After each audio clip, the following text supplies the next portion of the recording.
Kashmiri leadership نے اور ساری اپوزیشن کی لیڈرشپ نے بھی اس نئے نقشے کی تائید کی ہے.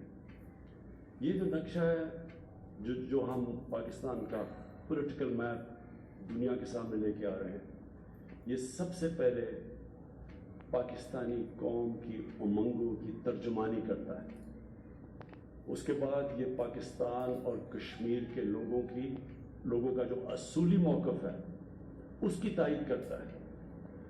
اور جو ہندوستان نے 5 اگست پچھلے سال ایک غاصبانہ اور غیر قانونی قدم اٹھایا تھا کشمیر میں، یہ اس کی نفی کرتا ہے. اور آج سے سارے پاکستان میں جو ہمارا آفیشیل نقشہ ہوگا پاکستان کا، وہ یہ جو آج پاکستان کی کیبنٹ نے پاس کیا ہے. اب سے یہ اسکولوں میں، کالجز میں، انٹرنیشنلی یہ نقشہ آیا کرے گا ہمارا.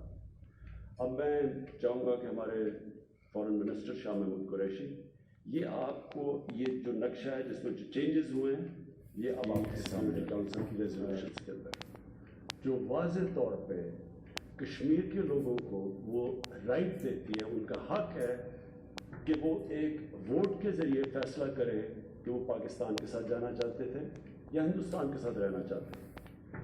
یہ جو ان کا رائٹ تھا، رائٹ آف سیلف ڈٹرمنیشن، جو ورلڈ کمیونٹی نے ان کو دیا تھا، وہ ابھی تک نہیں ملا. اور ہم واضح طور پہ ساری دنیا کو کہنا چاہتے ہیں کہ اس کا صرف وہی حال ہے. کوئی اور کوشش کی جائے گی جس طرح ہندوستان نے کیا 5 اگست کو، جو انہوں نے ظلم کیا، پہلے سے ظلم کرتے آ رہے تھے، لیکن قانونی طور پہ ان کا آرٹیکل 372 ختم کر کے ان کا سٹیٹس ختم کیا. اب ان کی پوری کوشش ہے کہ وہاں باہر سے لوگ لا کے سیٹل کریں تاکہ کشمیری اپنے علاقے کے اندر اقلیت بن جائے، مائنورٹی بن جائے. اس سے کبھی یہ مسئلہ حل نہیں ہوگا. حل ایک ہی ہے اور اس کے لیے ہم پوری کوشش کرتے رہیں گے.